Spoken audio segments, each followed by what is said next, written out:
नमस्कार दोस्तों, देखिए आज मैं आपको पॉलिटी का एक बहुत ही इंपॉर्टेंट टॉपिक शॉर्ट में बताऊंगा जिसको बोलते हैं प्रस्तावना।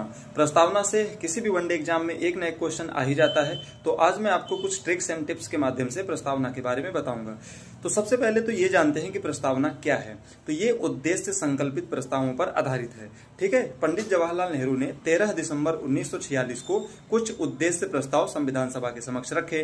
तो इनको 22 जनवरी 1947 को इन्हीं उद्देश्य प्रस्तावों को स्वीकार कर लिया गया। ठीक है, तो इसीलिए प्रस्तावना को एक अन्य नाम से मतलब उद्देशिका के नाम से भी जाना जाता है।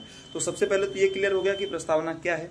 ठीक है, तो जो प्रस्तावना का मूल स्वरूप था 1950 के टाइम पे वो अलग था, मतलब संपूर्ण प्रभुत्व संपन्न लोकतंत्रात्मक गणराज्य था। ठीक है, इसमें 3 नए शब्द जोड़े गए। कौन से संविधान संशोधन से? 42वें संविधान संशोधन से 1976 के माध्यम से। ठीक है, तो इसकी एक ट्रिक है।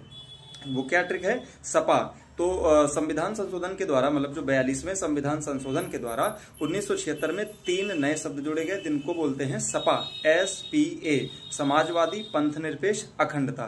तो ये जब 3 शब्द जुड़ जाएंगे तो इसका नया स्वरूप क्या हो जाएगा? संपूर्ण प्रभुत्व संपन्न समाजवादी, पंथनिरपेक्ष, अखंडता, लोकतंत्रात्मक गणराज्य।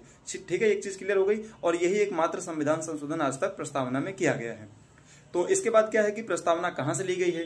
तो ये यूएसए के संविधान से ली गई है। यहीं पर एक चीज और आती है कि जो संविधान की प्रस्तावना की जो भाषा है वो ऑस्ट्रेलिया के संविधान से ली गई है। तो प्रस्तावना की अवधारणा यूएसए से और प्रस्तावना की जो भाषा है वो ऑस्ट्रेलिया से। ठीक है, अभी क्या है कि प्रस्तावना में कुछ प्रकार के न्याय, स्वतंत्रता और समता, ये सारी चीजें भी हैं।